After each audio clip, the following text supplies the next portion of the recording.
All Three Beards Media podcasts originate from the Gravitate Co-working Studio, sponsored by Revelton Distilling Company.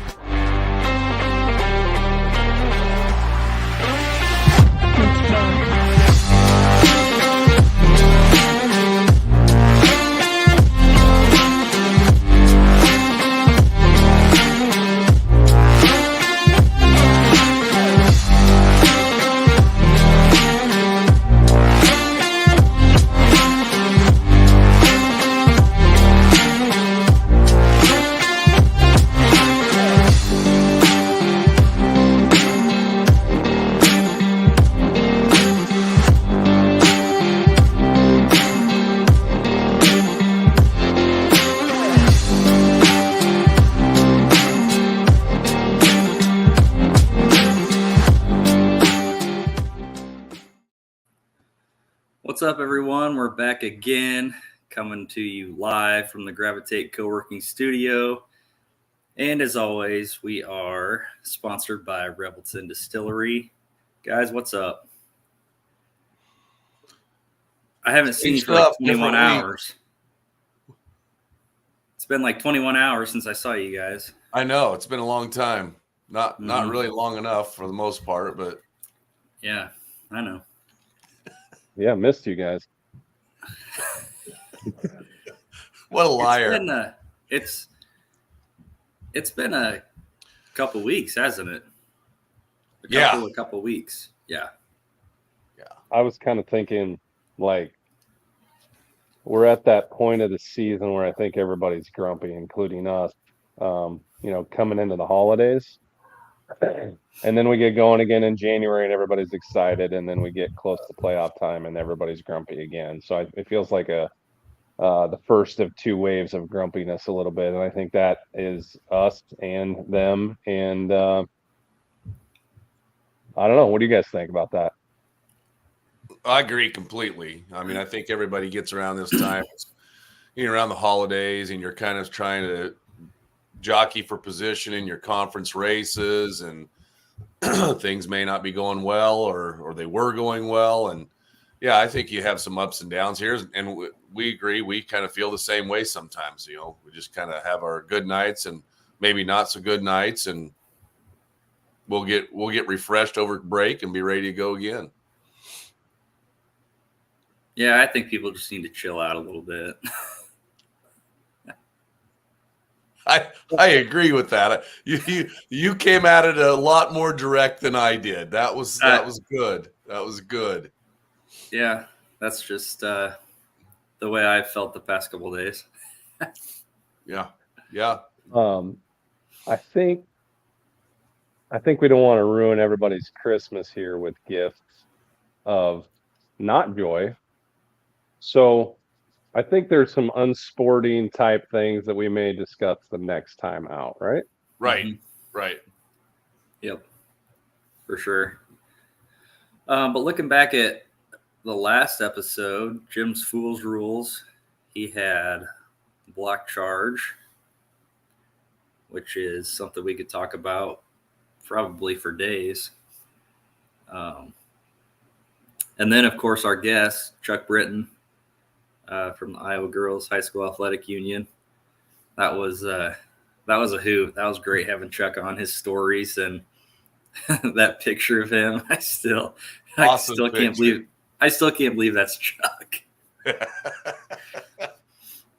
I heard from a few refs that said that they liked it from the standpoint of kind of understanding how the state evaluates us or coaches evaluate us.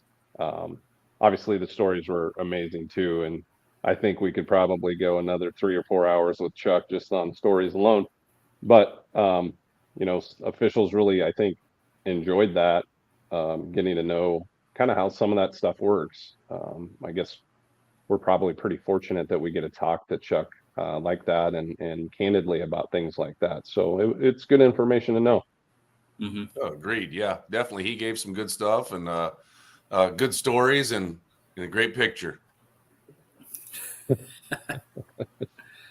So let's recap the last 2 weeks. I feel like the last 2 weeks have kind of flown by, but I think it's been jam packed also. So got a lot to talk about. Ben, you want to kind of take us through our recap of the last couple of weeks? You bet. So on the 8th, we were at Adel DeSoto Minburn, ADM against Bondurant Farrar. That's a conference matchup, and it was a good night, good basketball. We had a team that kind of came out with a lot of fouls and then adjusted after halftime in that one. So that's good to see, them adjusting to how we're calling and officiating the game. I like that. I'll give a shout out to Rod Weavers. His brother was a longtime official, Raleigh state tournament official, championship official for seems like a long time, and he knows how to take care of you. Just from a crowd standpoint and getting us stuff and everything. So, yeah. Any thoughts on that night? I thought it was a good night. I think we all thought kind of maybe that first half of that girls game, it was a kind of sloppy play by both teams, and we just feel we weren't kind of we kind of got sloppy maybe a little bit ourselves, and I think we picked it up for the last 3 halves of basketball, and it went much better as the night went on.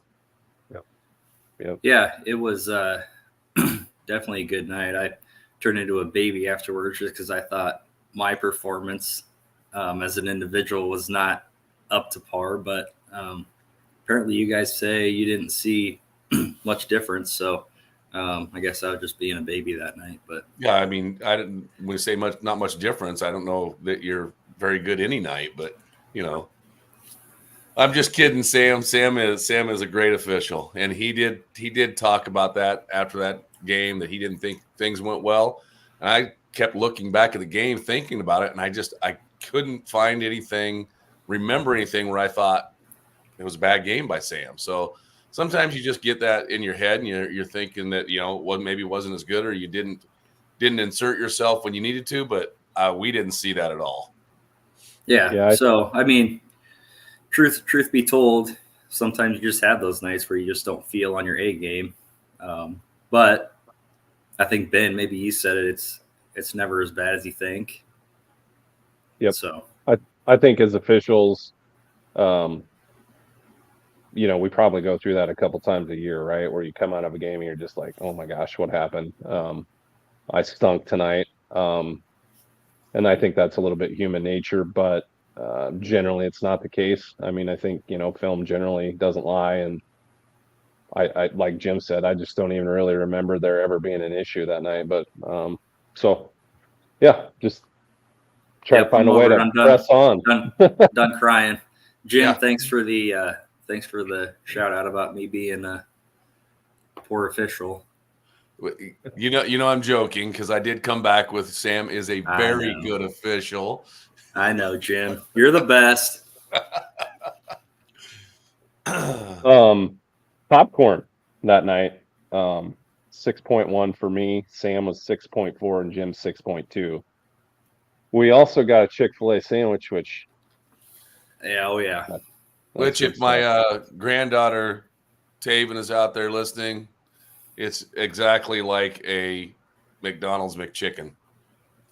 That's the biggest lie I've ever heard in my life, Jim. I know, but I like to tell her that all the time because she loves Chick-fil-A, and I just, I give her a hard time and tell her she can just go to McDonald's and get the same thing. But Taven knows what's up. There goes our Chick-fil-A sponsorship. All right, our next night was a Saturday afternoon game, and Jim actually wasn't with us. I don't know. I think wife had COVID, or they were supposed to have. Yeah, we were going to have a Christmas that on Saturday, but Lisa did have COVID, so we had to cancel Christmas, and I just stayed home. That's why we had such a great day, huh, Sam? Probably yes, true. Yes, it is. Hey, Ship, can you throw up? We'll give a little hint here where we were that day. That picture.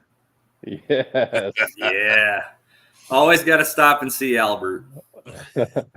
So we were in Audubon. If any of you don't know, Albert DeBoll resides right kind of where we go into the high school. Basically, there's a little park there, and you can see they even make it nice and festive with the garland or whatever you want to call that, I guess. So yeah, good time. So we were at it's technically an Elkhorn Kimballton Exira game.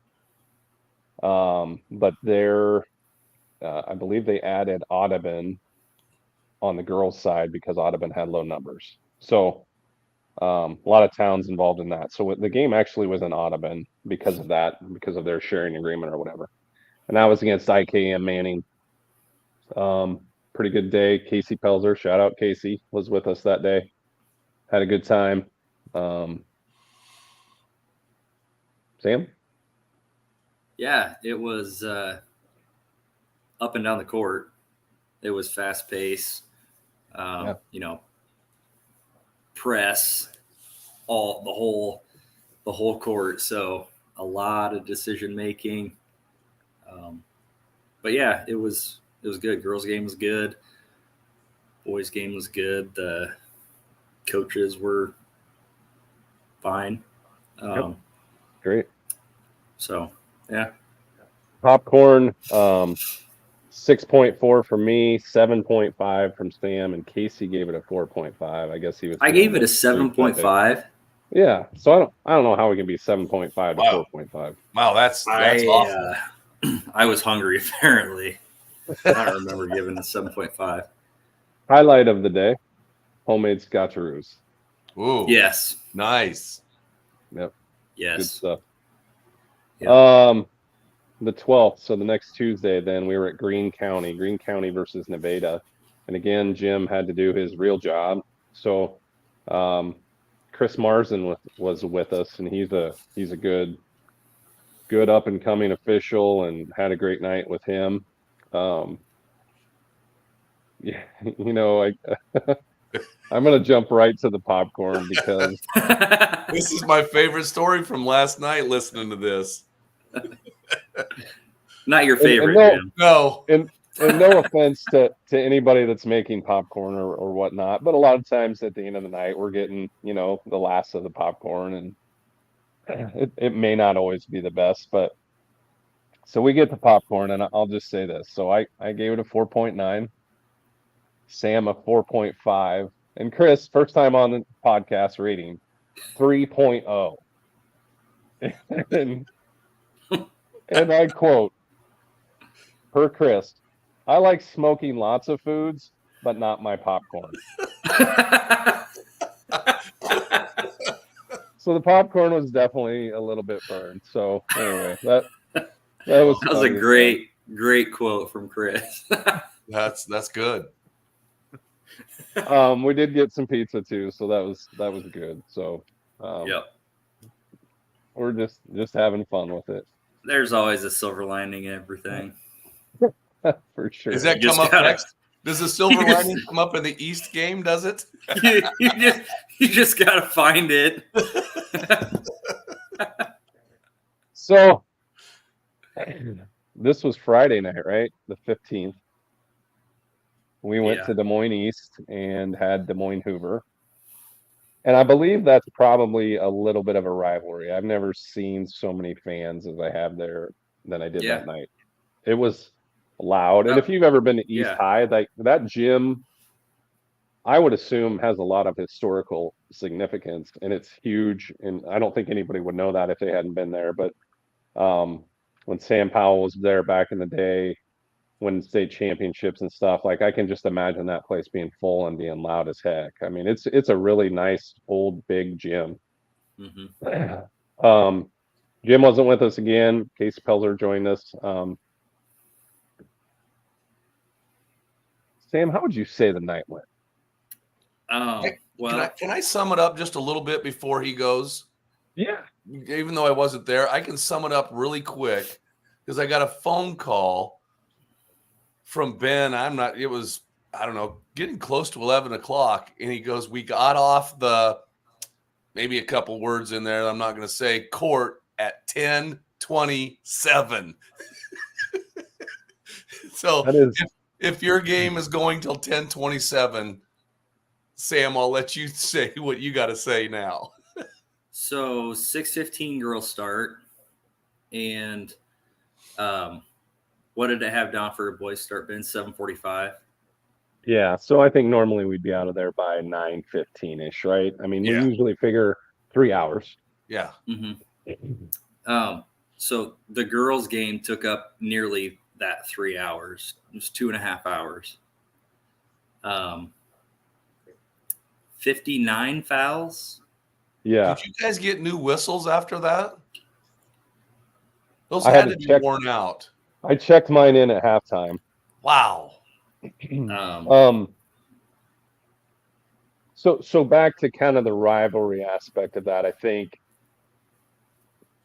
tensions were high because of that. Like an Iowa State game, I would say, right? And I sometimes I'll look back on a game and be like, man, I feel like I called too many fouls. And I don't feel like any foul that we had that night could have been given back. Like there I wasn't honestly any think there was easy more. ones. Yeah. There wasn't any easy ones. There were a lot of contact. And I would say So- they were pretty evenly matched. Yep. And that's the stakes are high. I think they were maybe both looking for their first one of the season. Yep. And there's no doubt about it. They were playing hard. Sometimes it was just a little too hard, a little too rough, but Yep. So yeah, 59 fouls in about 3 hours, and Wow. I can honestly say that's easily the longest night of my career in this year 19. Has to be. yeah. So now to piggyback on that a little bit, I had called Chuck or emailed him earlier in the year and said, hey, I don't have a game this week because I'm officiating doing my AD responsibilities Tuesday and Friday, but I'm open Saturday. I'd kind of like to have a game to at least get a run up and down the floor this week, not take a whole week off. So granted, here I am. I'm going to Des Moines East the next day after these guys are telling me this. But one thing is I only had one boys game. It was supposed to start at 5 o'clock. They actually started early. We started at 4:45, and we were in the locker room by 5:55. So quite a difference in what those guys experienced at East to what I did. We were in, we were out. There we go. Thanks, Jim. I love hearing that. So clearly it must be that we bring you down, Jim. Well, I'm thinking maybe, but I'm not saying that. No. I also want to give a shout out to the two guys who refereed with me that night. It was Travis Carroll and Chad Albert. So yeah, we just it was an easy game. I can't say more than that. We did have a 35-point running clock in the fourth quarter, so it was easy. And these guys, So your whistle's still brand new. It is. It hasn't broke in yet. Probably no spit in it yet. So, and when he told me that the place was packed for the game the night before, I'm like, you got to be kidding me. I'll bet between Urbandale and Des Moines East on that Saturday almost evening game, I bet there weren't more than 50 people in the crowd.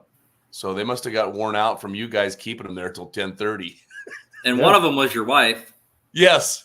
She came along to watch. Lisa came along to watch the game, and we went out to eat afterwards. So we were in such a hurry to get out of there. I think we got a full pizza, didn't get any popcorn, and we didn't even care because it was like, it's time to go home. I'm exhausted. So Casey was with us that night too. So let's blame it on. Yeah, it's probably Casey's fault. Casey's fault. Yeah, that's it. That's easy. Yeah, it's easy. I like that. So Jim, that Saturday I ref too with different with some of our partners, Tim Osterhaus and Brian Abel, and I was at Johnston for they have a winter tip off. It's like there's 5 games that day. It's all girls games, and it kind of pits ranked teams kind of from across the state that don't normally play each other. So DCG played Xavier out of Cedar Rapids. Valley played Sioux City East. Pleasant Valley played Dowling. Centennial played Davenport North. And then we had Johnston against Hopkins out of Minnesota, and I think somebody said that Hopkins had been in the state championship for large schools in Minnesota like the last 7 years or something. So it was a great matchup, and we just kind of got out of the way. It was neat to watch. Two of the better teams in the Midwest on the girls' side play and just kind of go after it, and it was a lot of fun. So didn't get a popcorn rating there either, but they had a huge hospitality room for all the coaches and officials, and so there was all sorts of stuff, walking tacos to Gatorades to candy to cookies, whatever you wanted. So that shout out to Johnston. That was a good time. Nice. Last game kind of to recap then is last night, Panorama and Woodward Granger. Hadn't been there for quite a while, but still competitive basketball there all the time. So we did get popcorn again, and pretty even ratings here. 6.5 for me. Sam was 6.3, and Jim 6.2. So yeah, that's kind of the recap, I guess. Yeah. Long couple weeks. Yeah, that was a lot of games. Jim, you know what it's time for? Yes. What's it time for, Jim?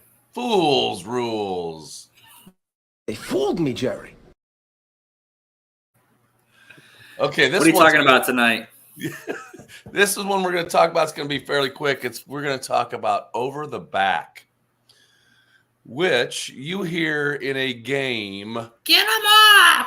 I don't know how many times you hear from the crowd, she's over the back or he's over the back. Get him off! And I like to shake my head. Yes, she was or he was, because there is no such thing in the rule book as over the back. So what? Yeah, really. What? There's not. I've read it and read it actually a couple times, and there's nothing. There's something that says maybe over and back, which is a totally different thing, but not over the back. We've got two rebounders going up, and somebody behind grabs a rebound from the person that's in front of them. One of two things happened there. The offensive or the person in front didn't block out, and she was able to grab it. Or the other one, he or she is much taller and can out-rebound from behind. Wait a second.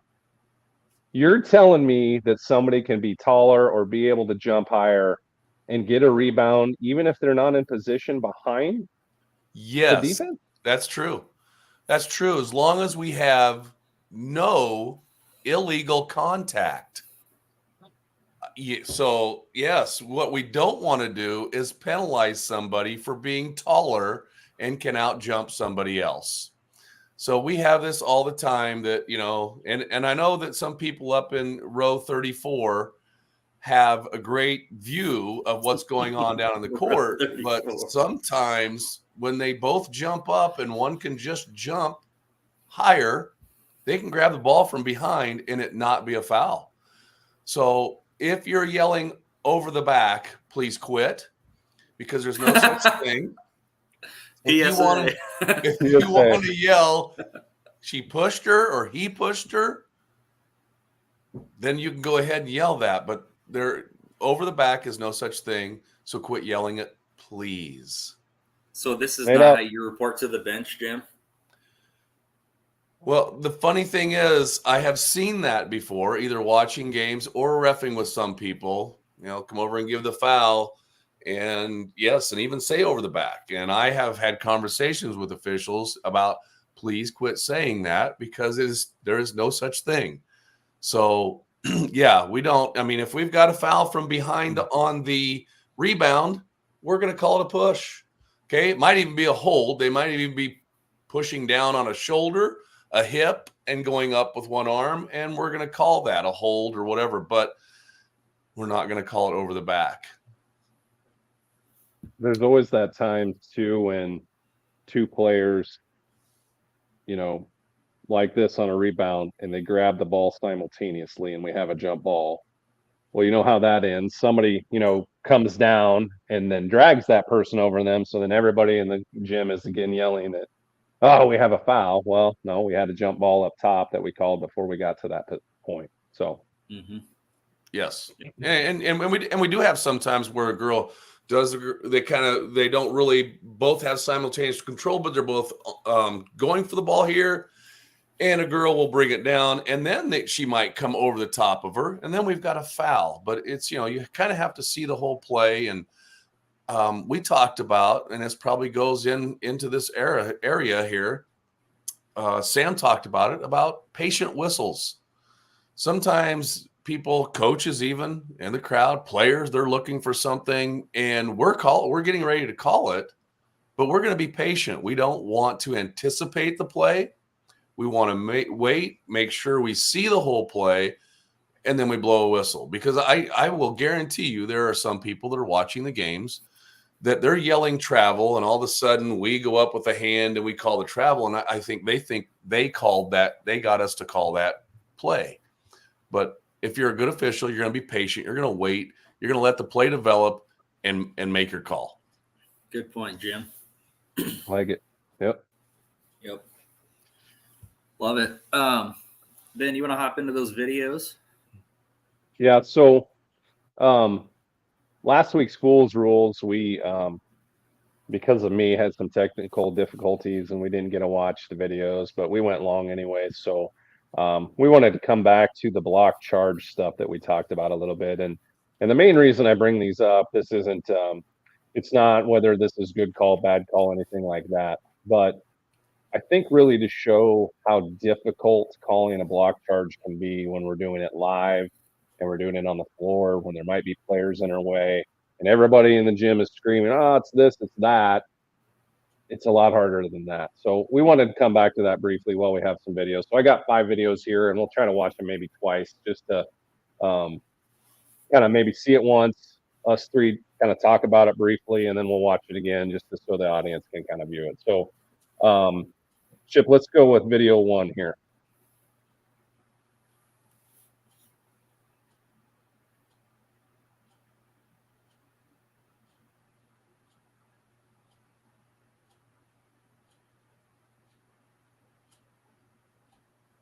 I don't know if that played out right. Did you guys see it at the beginning there? Let's see it again. Oh, there. Okay. Got you right there. Okay. Yep.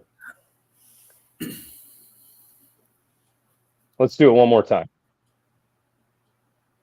Oh, we're still watching it from before. Okay, let's wait till it's done here.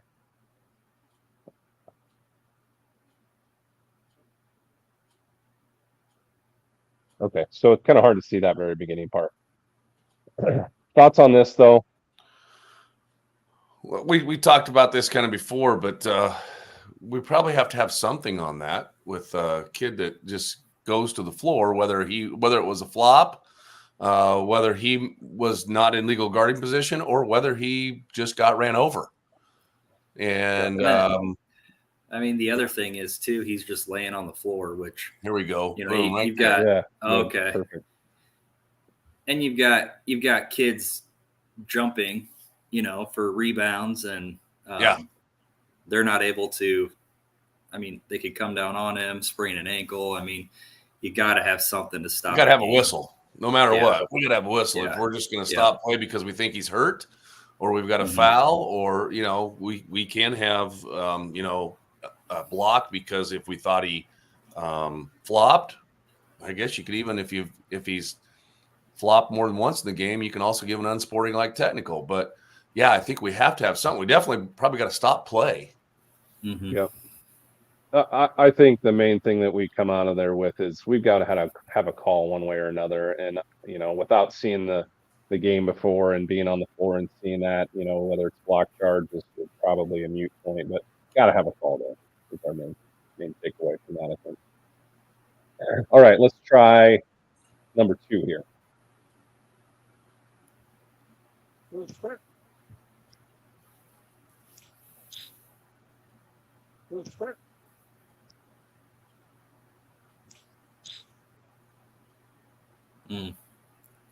think she leans a little bit. Yeah, it's an interesting play because it's slow too, right? Usually think block charge, they're coming 100 miles per hour and we have a huge collision here. But this is kind of different than that. It's a lot of slow contact. So do we have enough there to call something? We're going to play on. Yeah, that's a tough one. I think almost on the last one, maybe I think he probably have to have something there. Not just because she went to the floor. It looked like there was some type of contact. Let me ask you this: does the basket go? I don't think so. I think it's behind the backboard, isn't it? That's what I was looking for it, and I didn't see it go in. I couldn't actually see the ball for a little bit. So Can you play that one more time, Chip?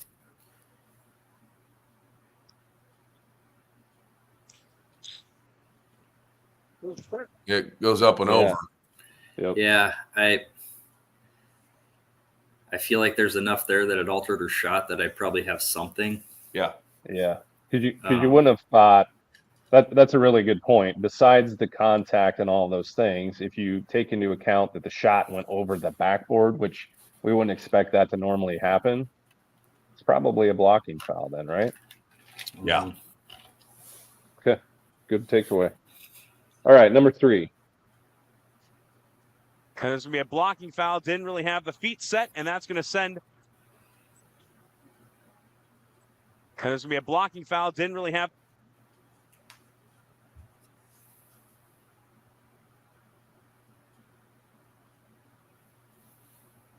I feel like she's see falling that. before contact. Yeah, let's see that one fast, Chris.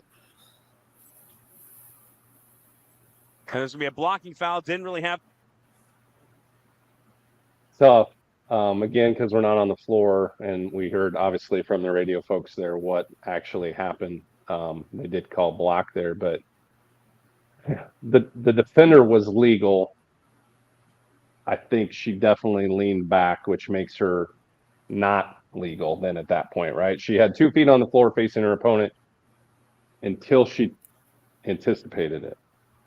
So, Okay. Jim, anything on that? Yeah, I don't know. I look at it. I think she had legal guarding position. She may have leaned a little bit. You can, what do you say? Protect yourself to take the blow, Yeah. whether or not how early you're doing it or how egregious it is. But I look at that as maybe I kind of look at player control. But again, those are some things we talk about. Some of these plays are 50-50s. You're going to get 10 people to look at it, and 5 people are going to see it one way, and 5 are going to see it the other on some that are that close. Yeah, and I'll say this too on that play. Lead makes the call, which it might be hard for Lead to see her falling already because of his angle. Agreed. But C, you might be able to look through and see that she's, leaning back already. So it kind of depends on what position you're in too. Agreed. Right. Yep. Right. So those are all really good points about all of the things that we have to think about in a split second. It's hard. And we've been doing this a long time. And even, Jim, your point was fantastic. We've been reffing together a while. We've been all reffing a while. And we still maybe just watching this have different viewpoints on it. So you can imagine how hard this is in real time to get right. So yeah, agreed. Just watching these videos, it like really puts it in perspective. Like, because each one of these, we're all like, ooh, and like we're supposed to make a decision like that. Yeah. Yep. So, okay, number 4. What's behind door number 4? Down low, Clark. And they're going to call a charge. Shot is waved off. Pass inside. Down low, Clark. And they're going to call a charge. Shot is waved off. I like it. Yeah. Yeah. So Sam and I was there watching this game, and Sam was watching it, I think, on live stream, right? Mm-hmm. Yeah. And I'll say this, a lot of what I heard in the crowd was, well, she was under the basket. So let's watch that again one more time. And they're going to call a charge. Shot is waved off. Pass inside. Down low, Clark. And they're going to call a charge. There's no art, but I feel like she might have been outside of it if there was. But yeah, or at least right on it. When you take a look at that, And you wouldn't even have mattered because she's not a secondary defender. Right. She's not an arc. You take a look at that again. I mean, I think you take a look at when she starts to go up. Does she have 2 feet on the floor? She's going up now. Does she have 2 feet there? I sure think so. Okay. Are you asking because you can't see, Jim, because you're old, or? Well, when I see it in real time, it almost looks like maybe she's not quite there yet. But then you slow it down, it looks like maybe she did go both feet there before the girl went up. Because it is definitely, we got to remember too, it's when she starts her shooting motion. So when she jumps off that pivot foot and going towards the basket, she's got to be there by then. So that one again in real time. I think you could have said to somebody either way if you're watching it in real time. But you slow it down. We don't have the opportunity to slow it down like that in a game. And slowed it down and looked like when she did start to go up off her pivot foot, she did have 2 feet there. So, yeah. Yeah, and when I was speaking kind of about under the basket, that's not even really a thing. But that's what I heard in the crowd was they didn't like it because it was under the basket. Well, it doesn't matter. We could have a charge on the side, coming down the baseline there on a drive, and it doesn't matter. So we don't have the arc in high school basketball. Right. Okay. Last one, number 5. To drive in on this side, and they're going to call a charge. He'll look to drive in on this side, and they're going to call a charge. Yeah, there's no space to move there. He kind of got himself into trouble with 3 defenders there.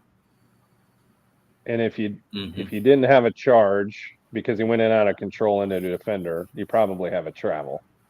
Right. Yes. One of those 2 things. So yeah, agreed. Okay. Well, that was interesting, to talk about some plays that we haven't necessarily watched together, just to get each other's viewpoints and kind of show how hard these things can be.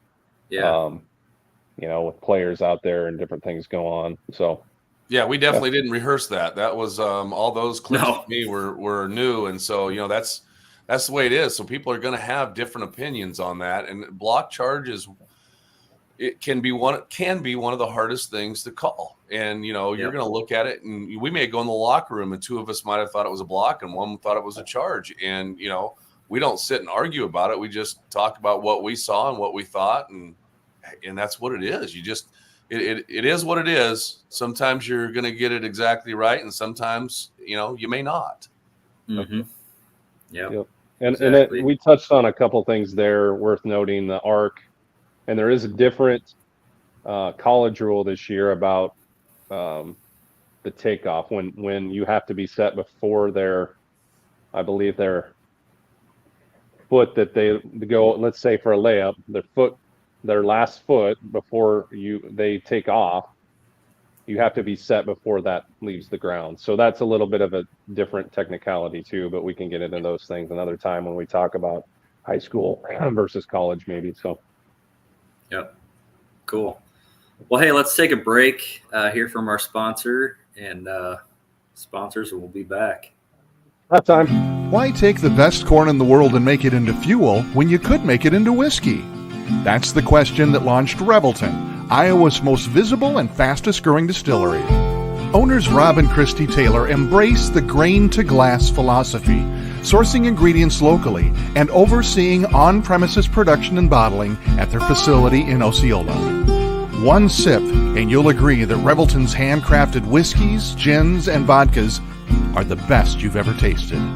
And with the launch of their rye whiskey, made with 100% Iowa-grown rye and corn, and their new bourbon coming soon, there's more Revelton to love than ever. Iowa's own Revelton Distillery. ReveltonDistillery.com. The great thing about working from home is working from home. The worst thing is working from home, especially for face-to-face collaborations with customers and coworkers. And let's face it, coffee shop meetings are neither private nor professional. So skip the trip to Starbs and investigate Gravitate Co-working Space. For more than 10 years, Gravitate has provided large and small office and conference spaces perfect for hosting meetings, workshops, or other events, as well as private phone booths for confidential conversations. Plus, all spaces include secure fiber internet, free coffee, and access to a kitchenette. All you need is your laptop. Gravitate does the rest. And renting space at Gravitate is surprisingly affordable. An hour of office space costs about the same as venti caramel macchiatos and breakfast sandwiches for two. Daily and monthly rates are also available with no long-term commitment. Learn more at gravitatecoworking.com. That's gravitatecoworking.com. Whoa, Jim's face scared me. Whoa. Whoa. That is just not right. Good halftime there. Hey, Ben, do you want to introduce our guest? Absolutely. So I'm happy to have on the podcast tonight a friend, a coach from Earlham. We graduated together. Kevin Williams. Down and down. Kevin, how are you doing tonight? Doing well, thanks. Hey, Kevin. Hey, Hi, Kevin. So Kevin and I go way back. I was a freshman when he was a senior. He was a great basketball player. I was an average basketball player. Makes sense. So I think I was maybe manager when you were a senior, and it was fun as heck to watch. And then you went off to Iowa State. You should have played at Iowa State. I shouldn't have played at Iowa State. How many rec games did you kick ass there, though? Let's be honest. We did all right in the rec league. We were all right. So when did you start coaching at Earlham? So I started junior high 28 years ago. So this is 19th as the varsity coach, and I had 3 or 4 years junior high, and then I was an assistant to Aaron Mager, who went on to Adel. And when he left for Adel, you actually coached with us too, Ben. That was kind of the dream team. That was a good time. Yeah. But when he went to Adel, then I took over the head job. So clearly that's when I got kicked out of the club. I actually thought I had some say in who they would hire, and I really didn't. I remember doing the whole application process and all that, but for whatever reason didn't work. But yeah, so 19 years coaching for you. This is my 19th year officiating. So Wade Anderson had asked me right after I wasn't coaching anymore. So that's kind of when I got into this side of things too. But how's your season going? We're doing all right. We had a lot of guys back. We're 8-0 right now, which I think surprised a lot of people. But the guys are playing really well, and they buy in. We kind of do the defensive thing, and then hope we can score more points than you do. Yep, for sure. It's always fun to watch you guys, for sure. You're definitely playing great defense and running and scoring, and it's good stuff. So scoring's not as easy as you think. I like that coaching plan though. Like score more points than the other team. It's foolproof, really. It's solid. It's working this year anyway. That's good. That's good. Yeah. So I'm going to jump right in here, and I was thinking about this too, Kevin. Feel free to ask us some questions that you might not normally get to ask officials. So this is you're our first coach on the podcast. So I think we want to have a good conversation back and forth here a little bit. But So you've played the game, you've coached the game for a long time. Your son has played, at the collegiate level. Let's just jump right in. What drives you crazy about official? I saw the same thing you did, Coach, but it's not my call. It used to be that's not my zone, but now they've morphed into, I saw it too, but that's not my call. Wow. Okay. Right. That's fair. And I think you've shared that with me in the past. From an officiating standpoint, I'm just trying to decide how we react to that. We certainly have different areas that we watch, right? Trail, center, lead.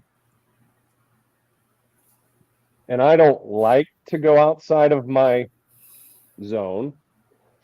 But if we have something egregious where it's in front of Jim, probably, and he just misses it. He can't see. He can't see it. I'm going to go get it, even too. like we talked about earlier with a patient whistle. I'm going to go get it late.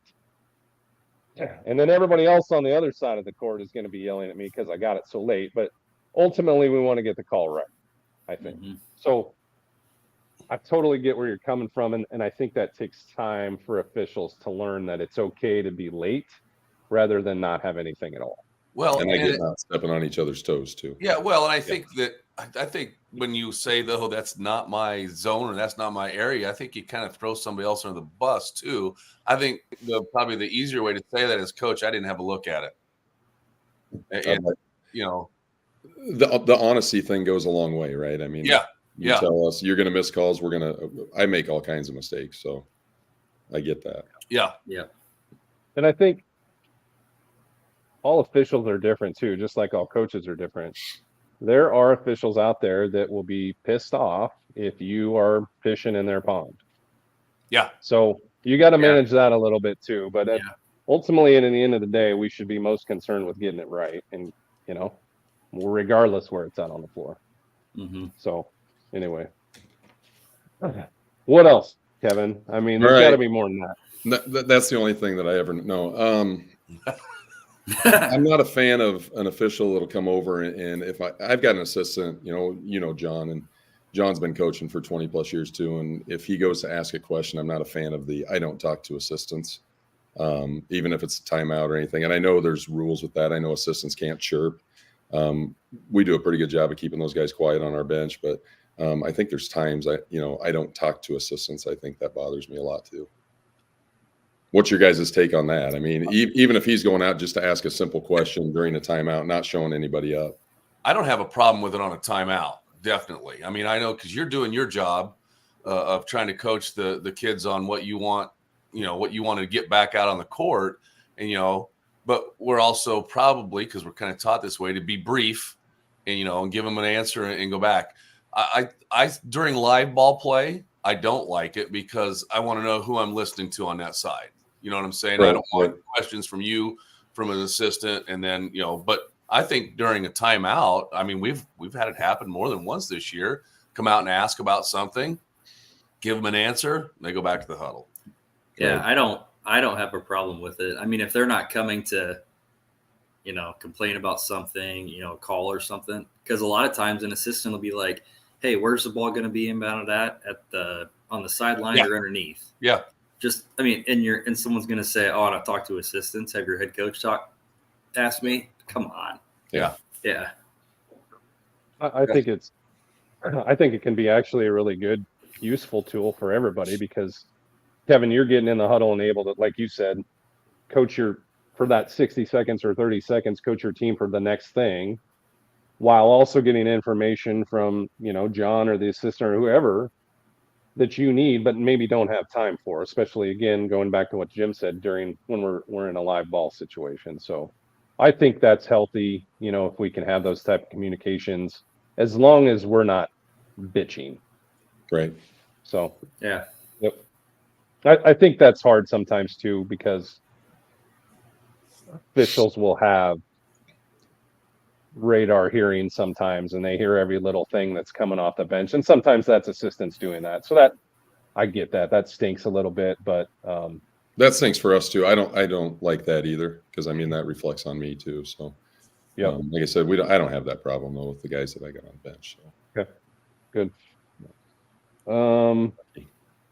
How can we communicate better with you or any of your staff?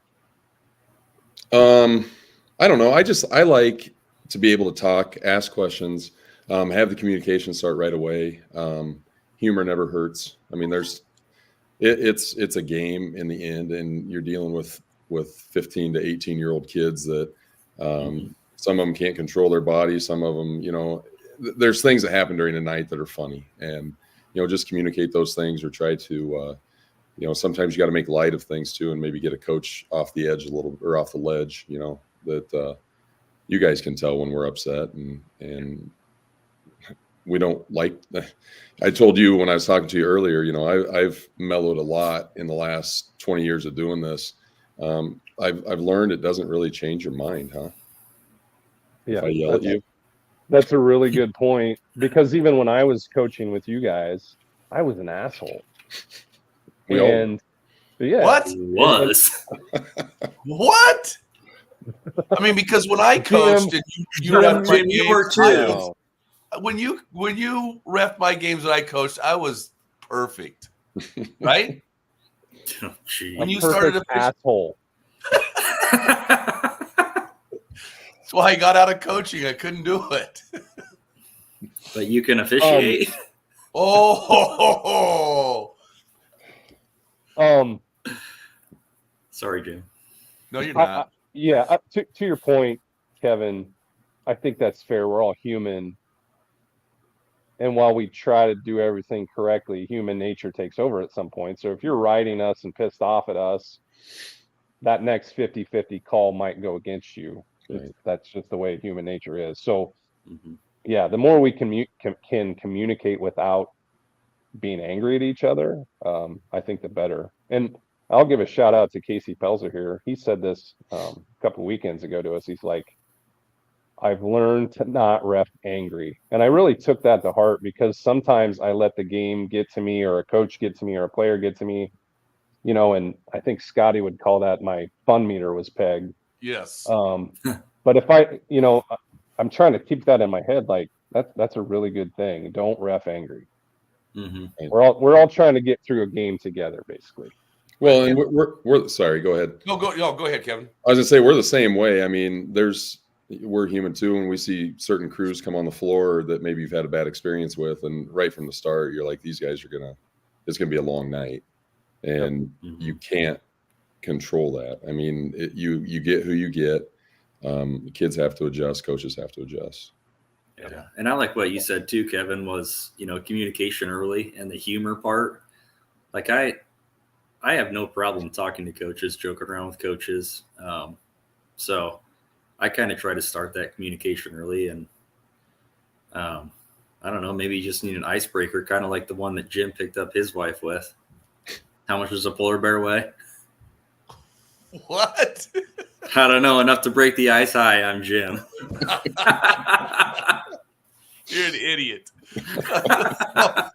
I got a couple things here. So, Kevin, I've coached a long time too, different sports, and I think one thing that some officials don't understand, that you put a lot of time and effort and work into coaching these kids, and you're going to be a little bit intense at different times, and you're going to understand that the competition is going to sometimes get to you a little bit.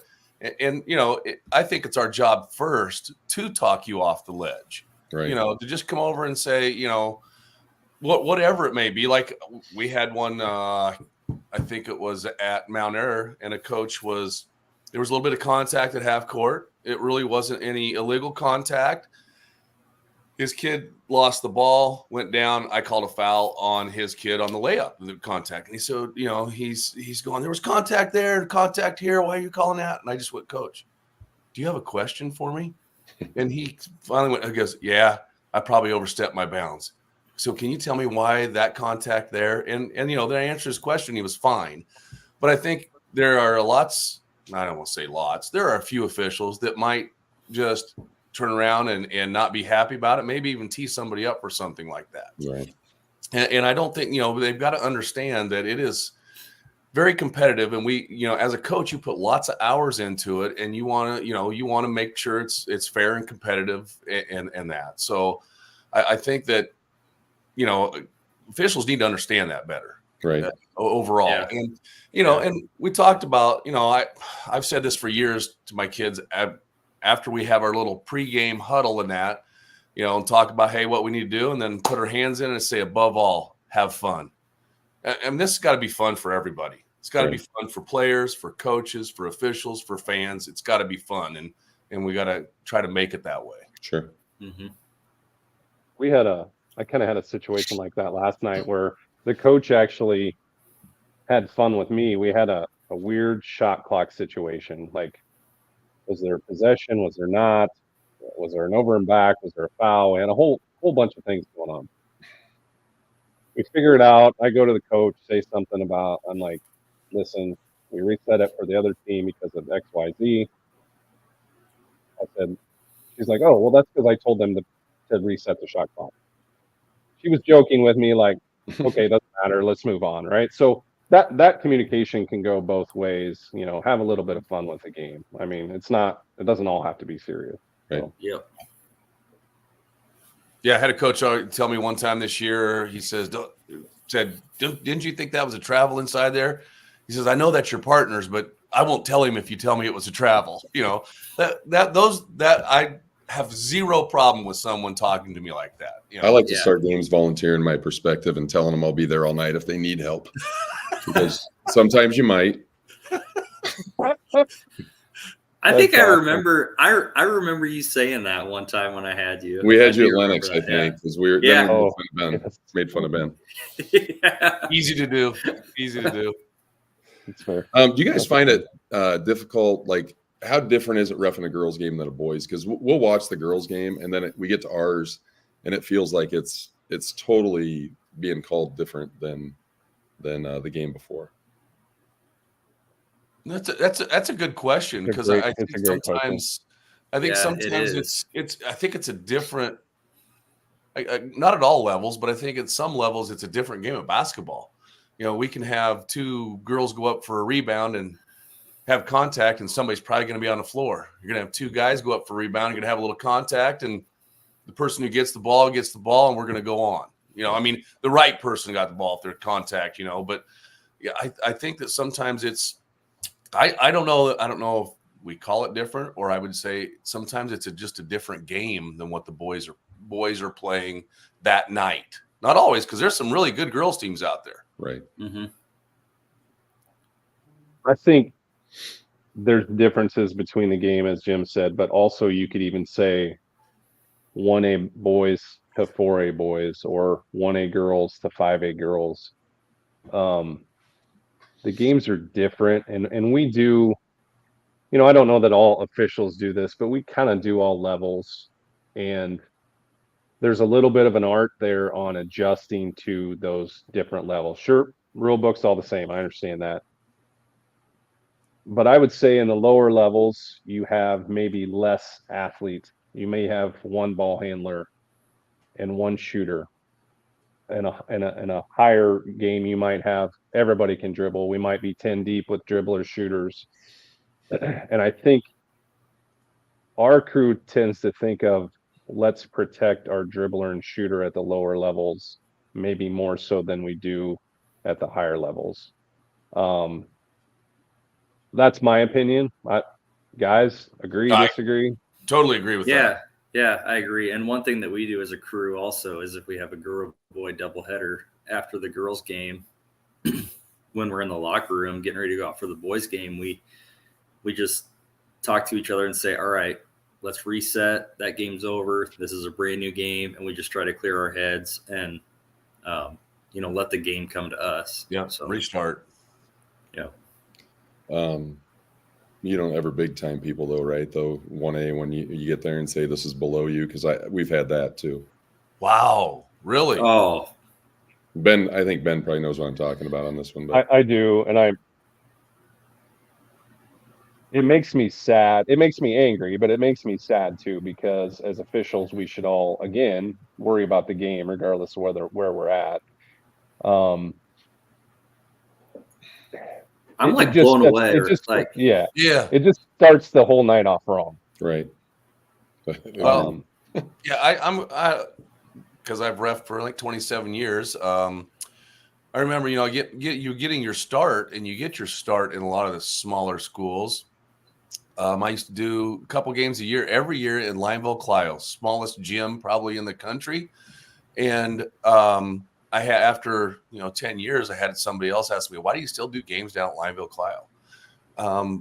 Two things. They gave me a start, and they deserve good officials too. Right. So that's why I continue to go to those. So I don't think any of the three of us ever think we're above what we're doing. Right. And we're definitely not going to let you know that. Well, and I'm not. Yeah, it's not you guys, obviously, but it's definitely but definitely. Good example. You saw us at Lennox last year. I was at Johnston this weekend, right? Like, it's just a game. And I think even as you're coming up as an official, your goal is like, oh, I want to do the CIML, I want to do the Metro. Well, there's pros and cons, I think, to all those different levels. And until you kind of do them and understand those differences, it eventually, I think you get to the point in your career where you're like, oh, I want to go where people want to see me.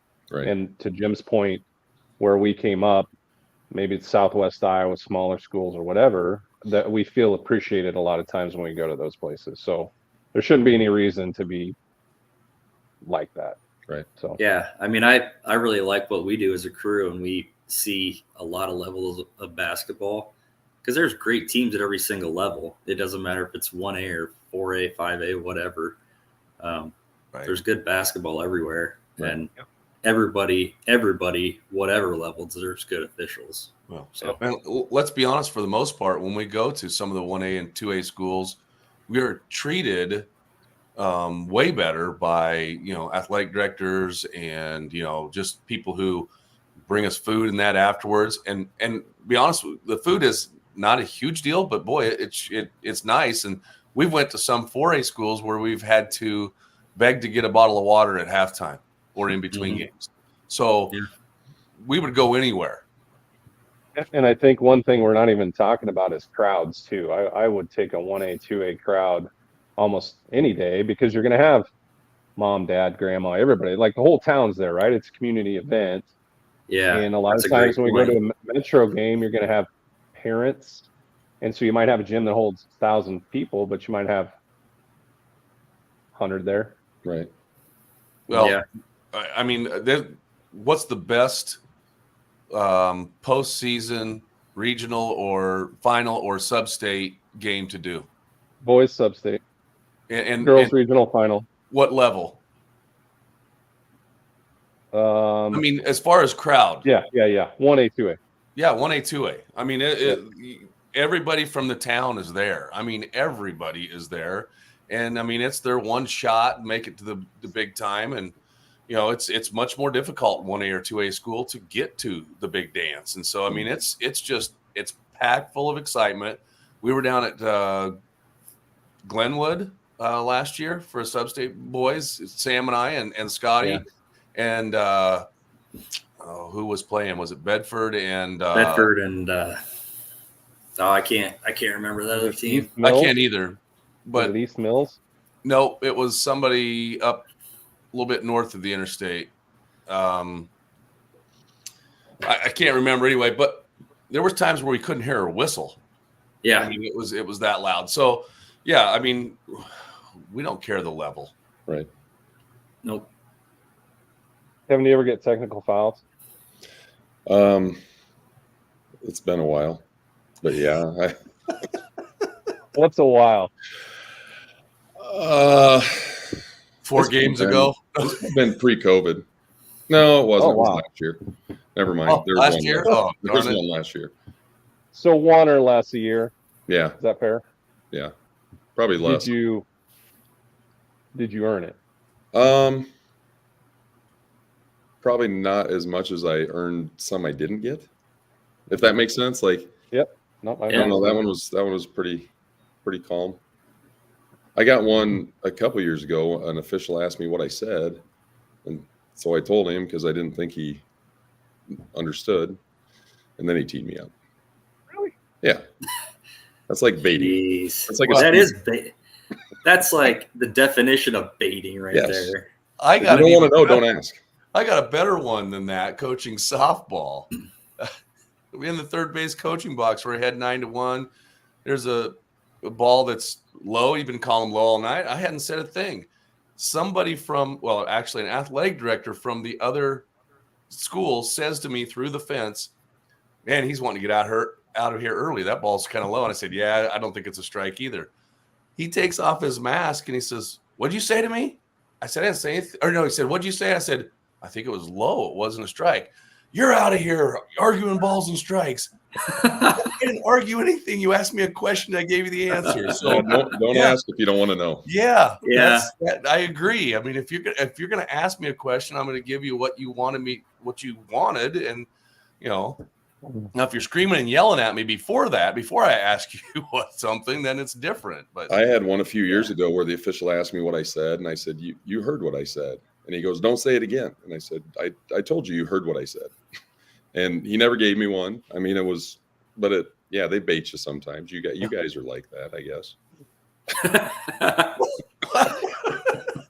Have you ever gotten one and then had an official ask you if you want another one? No, I'm smart enough to shut up most of the time. But that's the all-time bait. Like I've heard officials do that. You want another one? Yeah. No, Okay, and you never tough do. guy. Yeah.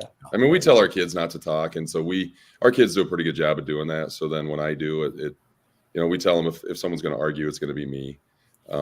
But we try to get them. That's another thing with officials, they tell the kids not to talk, and then they just continually let them talk. And, like I said, we tell our kids not to, and then you see that, and that gets frustrating too. Well, we appreciate that you do that. Mm-hmm. We try. Yes. We try. Yes. I got a question on your first video. Yeah. Because that was one of ours. It was a JV game. Yeah. And Ben and I went back and forth on this a little bit. There had to be a call. There wasn't. When the kid's laying in the paint, even if you hadn't called it before, Yeah. you got to stop that, right? Because he did get landed on. His face got stepped on. Oh, And he actually today was his first practice back from the concussion protocol and all that. So what's the call there? I mean, well, advantage, no advantage, you got to stop it, right? Well, yeah, we're going to stop.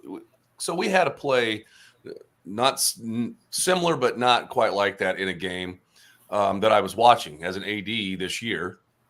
Kid rolls his ankle. He's in the backcourt. Official standing in front of him. It was Royer and Peterson were reffing the game. He stands in front of him. They finish the basket. They blow the whistle, and our fans are just yelling like crazy that they got to stop the game. Well, in that situation, he knew he wasn't seriously hurt. Right. He rolled his ankle. Or in in the that way. situation, we know someone can get seriously hurt, so we're blowing that right away. I don't care whether we got advantage, disadvantage. Like you say, you got a kid who has a concussion now and misses some games. I think you're blowing a whistle and you're stepping inside there to hopefully protect him from getting stepped on. Right. Okay. So that video, did the offensive team get the rebound? Well, so that's where Ben and I were talking, because at first when you watch it, you thought it was kind of a bang bang play. You watch it again, and that ball gets kicked out. Yeah. It gets dribbled, fumbled, shot, miss, shot. I mean, I counted 7 seconds game time. Okay. So nobody. But the thing, I mean, we're not going the other direction. So you're not taking an advantage away from anybody. So I think you got to stop it. Right. I think you even stop that, and if you maybe have to take an advantage away, just for the fact that we don't need a kid to be seriously hurt there. I mean, if you watch him go on the floor, if he's not automatically getting up and laying flat on his back, I think it's our job to protect him. I mean, I don't know. Maybe I mean, yeah. Are we taking advantage away from the team if they were getting another rebound? I agree, but I think the safety protecting it. that. Good. Yeah. And I think that's a fair point, because if it was the other way, the other coach would have wanted it that way too, right? I agree. Yeah, I agree. After watching it and rewatching it and talking through it, yeah, probably should have blown it dead right away. But that sucks. Yeah. Have you ever got a tee to change momentum? It's more of a college thing, I think, but have you ever done that or wanted to do that? I don't know about changing momentum. I've got a tee because I've got assistants that sometimes say, go get one. I mean, and whether or not that's the right thing to do at the time, either change momentum or stop what's at least get a break in what's happening or whatever. I mean, Honestly, you gotta fight for your kids within a degree, a certain degree of it, but there's also lines that can't be crossed, and I know that. So I feel like I even remember that when we were coaching together, there was times where we were like, Mega, you got to get one here. Right. And there's times we pulled him back too. Yes, absolutely. You're harder to pull back. I've heard that.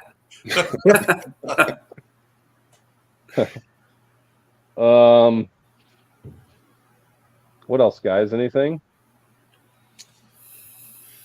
Boy, I think we've answered quite a few there. Got some Kevin, good you got anything else perspectives. for us? You know, I don't think so. 59 fouls is a lot. The most we've ever had in the game is 63. Is what? 63. Oh, And that was Grandview Christian years ago, and that was Mager too, and he chased the official off the court. I don't know if you were coaching with us or not. wow. I remember we used to go to that tiny little box. That's gym. where it was at. Grandview Park Baptist. Yep. Yeah. Jeez, 63 fouls. That's crazy. 63. Um, How old are you, Jim? Hey, I'm not 63. I'm not 60 yet, even. Oh, sorry. Yeah, I Yeah, reffed one of my 63. Wow. roughest games ever in that gym. It was Grandview Park Baptist versus Des Moines Christian, Oh. and it was yeah. packed, and it was nuts, and I was ready to be done. Well, what a horrible Holy place to war. play. Yeah, Yeah. terrible. Yeah. You know where else was terrible? We need to have a podcast about this, but remember East Green's floor Oh, where you had the restraining lines and then it had like the hallway down to the basement to the concession stand was like in the middle of the floor. right. That was awful. That was awful. Some of those small gyms were really, really bad. Yeah, yep, for sure. So, well, Kevin, thanks for joining us tonight. We appreciate kind of that insight and kind of talk, and hopefully both coaches and officials can take something from this. And you know, you send me some film sometimes. Keep that up. You know, other coaches, if you have things you want us to look at and give our opinion, we'd be happy to. Send it to us. Yeah. I appreciate you asking. It was fun. Yeah, problem. thanks a lot, Thanks, Kevin. Kevin. We appreciate it. Good luck. Appreciate it. Yeah, We'll see you good down luck the the road. rest of the Christmas. season. Thank you you too. too. Thanks. What a good Well, dude, man. Yeah, that was awesome. Yeah. That was you know, I kind of had a feeling it would go a lot of different ways, but I really enjoyed hearing both sides of that coin a little bit. It was Oh, just definitely. interesting to see what they have to say. And we're going to have more coaches on. I think like officials, coaches are different and just getting different viewpoints. So Hmm. Yeah. good stuff. No, that was great having him on. Yep. So let's talk upcoming schedule. So Christmas break obviously is coming up. So we're wrapping up the first half of the season, but not done yet. I think tomorrow night we've got 4 ranked teams, I believe, don't we? Yeah. Tomorrow's going to be good. Mhm. Get your running shoes on. I'm really Dallas looking Center forward to Grimes, tomorrow. Dallas Center Grimes and Norwalk, and one of the nicest gyms around. It'll be a great time. All the coaches are great. All the teams are great. It's gonna have playoff type atmosphere. Yeah. for sure. It'll be Yeah. exciting. That gym will be packed. Yeah. So if you're not doing anything, get out and watch that one. That'll be a lot of fun. Yes, definitely. Yep. And then we're Christmas break for really like till January 2nd. I've got a game that the 2nd at Urbandale with Tim and Bryant. But are you guys even working that night? I don't go back until the 5th. Yeah, I haven't even really looked at mine yet, but I know I don't. Yep. Almost positive I don't have one that night. So we're pretty much done till next year.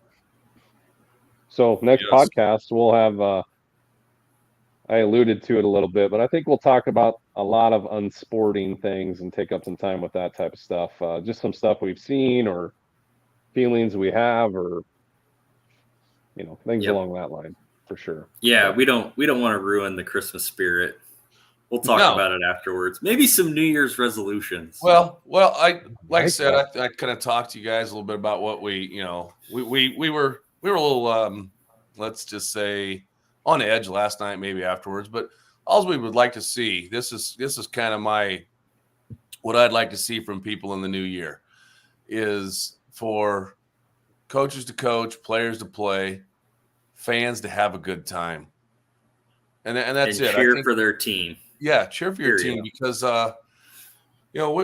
we've talked about this so many times and it keeps getting talked about and nobody's really listening. We have a shortage of officials and we need to make this a much better experience for them no matter what and have fun. That's what it's supposed to be about. The high school game is supposed to be about having fun. Nobody's making money off of it. Have fun. I love it. Yep. And I think Kevin alluded to that a lot too, right? Like, as coaches and officials, we can interact with humor and remembering it's a game and having fun. And Yeah. so many people take everything so seriously. We're trying to do our best. Gosh darn it. Like, just let us ref. Yeah. Yep. Yeah. For sure. Everybody do their job and we'll all have fun, and it'll be a great experience for everybody. Absolutely. Well, hey, you guys, you get your beauty sleep tonight because we're going to be running tomorrow. It's going to be a good night. I'm looking forward to it. Can't wait. But until then, to all our viewers, Merry Christmas, Happy New Year. Enjoy the holidays with your families. Same to you guys. And as always, thanks to Three Beards Media, Revelton, and Gravitate Co-working Studio. With that, we will keep running the hardwood and see you next year. See you guys. Thank you. Thank you. Thanks.